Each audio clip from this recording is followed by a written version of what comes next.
Asahan ang maulang araw ngayong Martes sa malaking bahagi ng bansa dahil naman sa 5 weather system. Sa Luzon pa lamang, sinabi ng Pag-asa, 4 na iba't ibang weather system ang magpapaulan.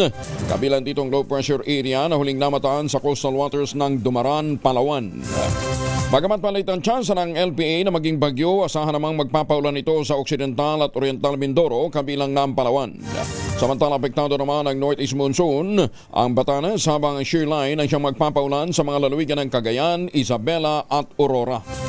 Ayon kay Charmaine Barilla ng Pag-asa, ang Intertropical Convergence Zone o ITCZ naman ang magdadala ng maulang panahon sa ilang bahagi ng Visayas at Mindanao, partikular na sa Western Visayas, Negros Island Region, Zamboanga Peninsula at Bangsamoro Autonomous Region in Muslim Mindanao. Sinabi ni Barilla na lalabing bahagi ng Bismin, makakaranas din ng mga pagulan sa dakong hapon o gabi, epekto naman ng easterlies.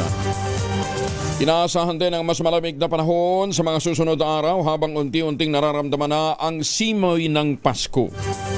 Ito'y makaraang opisyal na ideklara ng Pag-asa ang pagsisimula na ng Northeast Monsoon o Amihan Season. Hudyat ng mas malamig na panahon na kadalasang nararamdaman tuwing malapit na ang Kapaskuhan. Ibinata ng Pag-asa ang pagsisimula ng Amihan Season sa meteorological patterns na nagpapakita na lumalakas na ang high pressure area sa East Asia at nagresulta ng malakas na northeasterly wind flow sa dulong bahagi ng Northern Luzon. Bukod dito, naobserbahan na rin ng Pag-asa ang pagtaas ng atmospheric pressures at malamig na paligid. Dahil naman sa bagong development ito, inaasahang magiging dominant ng amihan sa malaking bahagi ng bansa, magdadala ng mas malamig na temperatura simula ngayong araw. Alamin natin ang latest mula kay Ma'am Chanel Dominguez ng Pag-asa. Ma'am Chanel, good morning!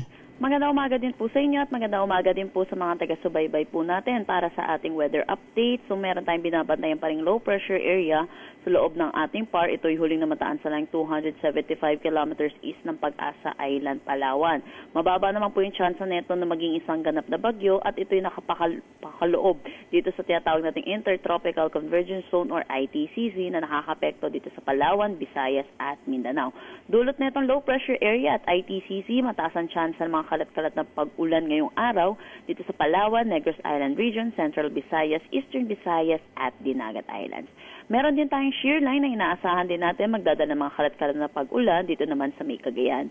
Sa Batanes, dulot ng northeast monsoon or amihan, magiging maulan din ang kanilang panahon ngayong araw.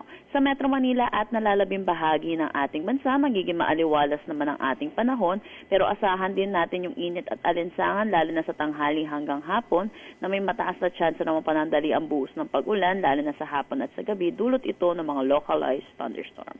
At yan po muna ang latest dito sa Pag-asa Weather Forecasting Center. Chanel Dominguez po, magandang umaga. Wala nakataas na gale warning, Ma'am Chanel? Wala po, sir. Wala po. Wala. Okay. Maulan lang pero hindi naman malakas yung hangin. Yes po. Pero posible po makaranas din po ng mga malalakas na bugso ng hangin po dito po sa Batanes dahil dulo po ito ng northeast monsoon po natin. Okay. Ayan. Pero may makapal din yung cloud cluster na nasa labas ng PAR. Ano yung papasok, palabas? Ito po yung patuloy po natin binabantayan. Pero ito po ay Intertropical Convergence. Okay. ITCZ. Pag sinabi nating ITCZ, anong ibig sabihin nun, ma'am? Ito po yung salubungan po ng hangin na nanggagaling sa Northern Hemisphere at sa Southern Hemisphere.